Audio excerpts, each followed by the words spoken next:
وہ ایک بوڑھی عورت تھی اور کسی فیکٹری میں کام کرتی تھی۔ ان دنوں ہڑتالوں کے باعث آئے دن فیکٹری بند ہو جاتی۔ اس بوڑھی کا ذریعہ روزگار تو یہ گورنمنٹ فیکٹری تھی، جہاں وہ کپڑے پر بنے پھولوں اور مختلف کمپنیوں کے مونوگرامز کے کڑھائی شدہ حروف پر سے فالتو دھاگے کاٹ کر اپنا رزق کما رہی تھی۔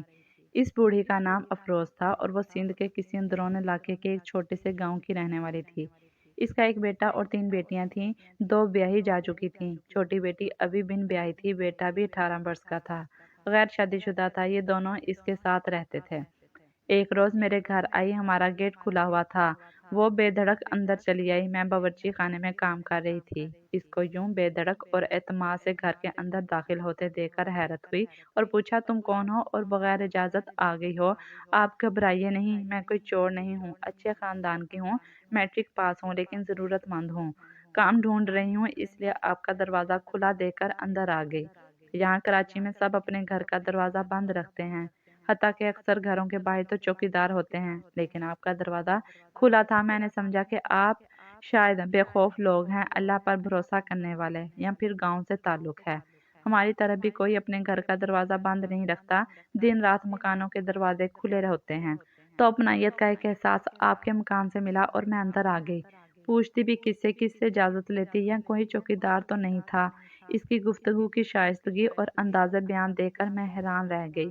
کس قدر پر اعتماد تھی، جیسا کہ کوئی سعد ہوتا ہے۔ سعد اس کو کہتے ہیں جو بے خوف اس وجہ سے ہو کہ اس نے کبھی چوری نہ کی ہو۔ یہ عورت سچ کہہ رہی تھی، چور نہیں تھی، سعد ہی تھی۔ تب ہی میں نے اسے اندر آنے دیا۔ اس کے انداز گفتگو سے، صاف ستھرے لباس سے دل چاہا کہ اس کے ساتھ عزت سے پیش آیا جائے۔ سو میں نے کچن میں پڑی کرسی کی طرف اشارہ کیا، اماں ادھر بیٹھ جاؤ اور آرام سے بات کرو۔ کہاں سے آئی ہو، کہاں رہتی ہو، کیا نام ہے تمہارا؟ اس نے کہا، میرا نام افروز ہے، اس ذات سے تعلق رکھتی ہوں جو دینی و دنیوی لحاظ سے اعلیٰ مانی جاتی ہے، لیکن نصیب کی ماری ہوں کہ نصیب ذات پا سے بالا تر ہے۔ پہلے زمیندار تھی، گرچہ تھوڑی زمین تھی، مگر عزت سے روزی کا ذریعہ تھی۔ پھر کسی مجبوری کی وجہ سے گروی رکھنی پڑی، اس میں بنا ہوا گھر بھی ساتھ گروی رکھا گیا۔ ہم در بدر ہو گئے، شوہر کو ان کے رشتہ دار ساتھ لے گئے، میں اپنی بیٹی اور بیٹے کے ساتھ کراچی آ گئی تاکہ یہاں ہم مل کر کچھ کما لیں اور گروی کی رقم اکٹھی کر کے اپنا گھر اور زمین کو چھڑا لیں۔ اماں کتنی رقم تم نے دینی ہے؟ نہ پوچھو بیٹی، لاکھوں میں ہے۔ میرے شوہر کے دوست کے ہاتھوں قتل ہوا اور میرے شوہر کو بھی مقتول کے ورثاء نے FIR میں ملوث کر دیا۔ اس جھوٹے مقدمے سے جان چھڑانے کو ہم نے اپنی زمین اور مکان گروی رکھ کر پیسہ بھرا ہے۔ میرے خاوند کی گردن تو مقدمے سے چھوٹ گئی، لیکن ہمارے خاندان کا شیرازہ بکھر گیا اور ہم در بدر ہو گئے۔ اب کہاں رہتی ہو؟ آپ کے بنگلے کے پیچھے جو کچی آبادی ہے، وہاں ایک کرائے کا مکان لیا ہے، 1 کمرہ اور سین ہے، بجلی کنڈے کی ہے، صرف 200 روپیہ ماہانہ مالک مکان کو ادا کرنا پڑتا ہے۔ کرایہ 8000 روپے ماہانہ ہے۔ کچی بستی میں 8000 روپے ماہانہ؟ میں نے حیرت سے سوال کیا۔ ہاں بی بی، اتنا ہی کرایہ چل رہا ہے، پہلے 3000 تھا، پھر 4 ہوا، اب بات 8 تک جا پہنچی ہے۔ اتنا کرایہ ہر ماہ کیسے ادا کرتی ہو؟ یہ تو بہت زیادہ ہے۔ ہاں جی، ہمارے لیے تو اور بھی زیادہ ہے، کیونکہ ہم اپنے ساتھ کسی کو شریک نہیں کرتے، ورنہ اس آبادی میں جنوبی پنجاب خصوصاً رحیم یار خان کے دیہاتوں اور بستیوں سے بہت لوگ محنت مزدوری کے لیے آتے ہیں، تو وہ کئی کنبے ایک مکان میں مل کر رہتے ہیں اور کرایہ آپس میں تقسیم کر لیتے ہیں۔ گھر کے مرد و عورت بچے بھی محنت کرتے ہیں، عورتیں کوٹھیوں میں جھاڑو پونچھے کا کام کرتی ہیں، بچے بچیاں بھی بنگلوں میں خدمت گار ہو کر کافی کما لیتے ہیں۔ ایک بچی جو عمر میں 8 سے 12 برس کی ہو، اگر کسی بیگم کے پاس صبح سے رات تک رہے تو کھانے کپڑے کے علاوہ بیگم اس کو 5000 تنخواہ دیتی ہے۔ مرد سبزی فروٹ کی ریڑیاں لگاتے ہیں یا رکشہ چلاتے ہیں، تو ان کی فیکس آمدنی ایک خاندان کے لیے اچھی بھلی ہو جاتی ہے۔ ایک کنبہ مل کر 20000 ماہانہ کما لیتا ہے۔ اس پیسے سے اپنے گاؤں جا کر گھر بنواتے ہیں یا مال مویشی خریدتے ہیں۔ اور تم لوگ کتنا کما لیتے ہو؟ بی بی، ہم جھاڑو پونچھے کا کام نہیں کرتے، میری بیٹی میٹرک پاس ہے، وہ ایک ٹیچر کے پاس ملازمت کرتی ہے، صبح سے شام تک اس کے بچے کو سنبھالتی ہے، 10000 روپے ملتے ہیں، اور میں فیکٹری سے مال گھر لا کر سارا دن دھاگے توڑتی ہوں، شام کو مال واپس کرتی ہوں تو دن بھر کی مزدوری 400 کے لگ بھگ بنا لیتی ہوں۔ لیکن آج کل حالات درست نہیں، فیکٹری اکثر بند ہو جاتی ہے تو کام رک جاتا ہے اور آمدنی بھی نہیں ملتی۔ تب ہی سوچا کسی بنگلے پر کوئی ہلکا پھلکا کام کر لوں، اچھے لوگ ہوں گے، میں دیانتداری سے کام کروں گی تو وہ بھی قدر کریں گے۔ اور بیٹا وہ کیا کرتا ہے؟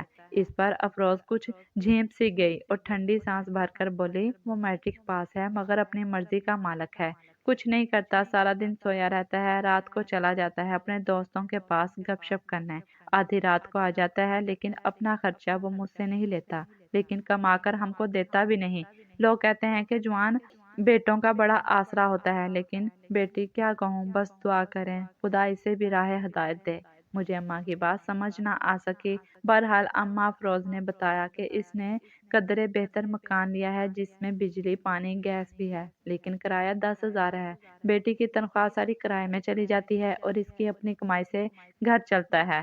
اس کو دوپہر کا کھانا اور چائے فیکٹری سے مل جاتا ہے اور بیٹی کو اس کی مالکن سے 2 وقت کا کھانا ملتا ہے۔ بیٹا بھی اپنا کھانا پینا خود کا لیتا ہے۔ یہ بچت اس لیے کرتی ہوں کہ اپنی ساری آمدنی ان لوگوں کو بھجوا دیتی ہوں جن کو گروی کا پیسہ بھرنا ہے۔ وہ اچھے لوگ ہیں، قسطوں میں لے رہے ہیں، تنگ نہیں کرتے۔ جب پیسہ ہم پورا بھر دیں گے وہ زمین اور گھر ہمارے حوالے کر دیں گے، یہ ان کا وعدہ ہے اور ہم گاؤں کے لوگ وعدے کا اعتبار کرتے ہیں۔ مجھے افروز کی باتیں سن کر دکھ ہوا کہ بیچاری کتنی مجبور ہے، اس عمر میں کما کما کر قرضہ اتار رہی ہے، حالانکہ یہ عمر تو بیٹھ کر کھانے اور آرام کرنے کی ہے۔ تمہارا شوہر کچھ نہیں کرتا؟ وہ مجھ سے عمر میں 15 برس بڑا تھا، وہ تو کافی ضعیف اور بیمار ہے، گاؤں میں اپنے کزن کے پاس رہتا ہے۔ شادی شدہ بیٹیاں سکھی ہیں مگر دامادوں کے گھر رہنا پسند نہیں کرتا، کمانے کے قابل نہیں ہے۔ میرے گھر کے پچھواڑے ایک کمرے کا کوارٹر خالی پڑا تھا، یہ سرونٹ کوارٹر ہم نے اس لیے بنوایا تھا کہ کسی ملازم کو رہائش کے لیے دے دیں گے۔ کچھ دیر سوچنے کے بعد میں نے کہا، اماں افروز میں تم کو جانتی تو نہیں، پہلی ملاقات ہے، مگر تمہاری باتوں سے مجھے تسلی ہو گئی ہے کہ تم اچھے خاندان سے ہو اور ضرورت مند ہو۔ اگر چاہو تو میرے سرونٹ کوارٹر میں آ جاؤ، رہائش اختیار کر سکتی ہو، بدلے میں میرے برتن دھو دیا کرنا، باقی کاموں کے لیے کام والی آتی ہے، لیکن آئے روز نخرے کرتی ہے تو برتنوں کا مسئلہ بن جاتا ہے۔ وہ بہت خوش ہوئی، بولی بی بی ضرور کام کروں گی، اور بھی کوئی کام ہوگا مثلاً سلائی مشین پر ہلکی پھلکی سلائی وغیرہ سب کر دوں گی، میرا کرایہ بچ جائے گا تو ہمارا قرض جلد ادا ہو جائے گا اور ہم اپنے گاؤں واپس چلے جائیں گے۔ تو کیا کل سامان لے آؤں؟ صاحب آ جائیں، شام کو بات کر لوں تو پھر صبح سامان لے آنا، کیونکہ تمہارا جوان بیٹا ساتھ ہے، لہٰذا ان سے اجازت لینا ضروری ہے۔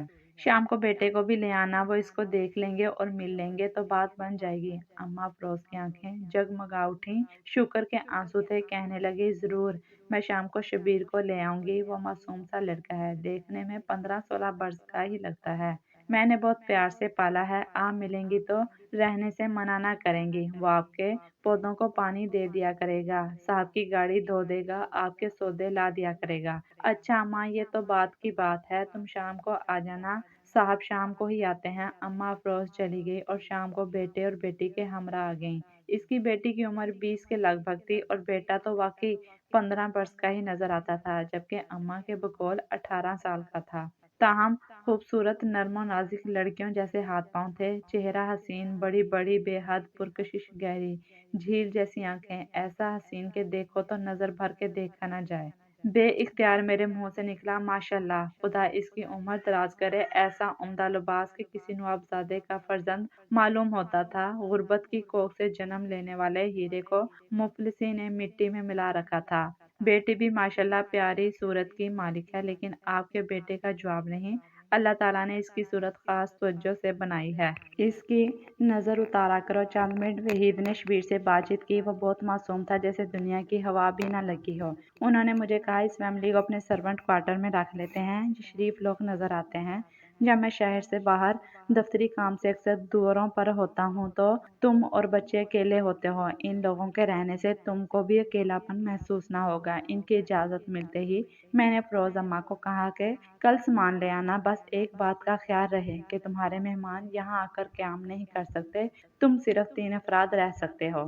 اس نے کہا، بی بی کوئی مہمان نہیں آئے گا، ہم ماں بیٹی بھی صبح کو چلے جائیں گے تو شام کو لوٹیں گے، البتہ میرا بیٹا کوارٹر میں رہے گا اور شام کو کمپیوٹر سینٹر چلا جائے گا، وہاں یہ کام کرتا ہے اور کام سیکھتا بھی ہے۔ یہ رات کو 12-1 بجے تک آتا ہے، اس لیے آپ کو گیٹ کی ایک چابی ہم کو دینی پڑے گی تاکہ جب یہ رات کو دیر سے آئے تو خود گیٹ کھول کر اندر آ جائے اور آپ کو تکلیف نہ ہو، ورنہ آپ کی نیند خراب ہوگی۔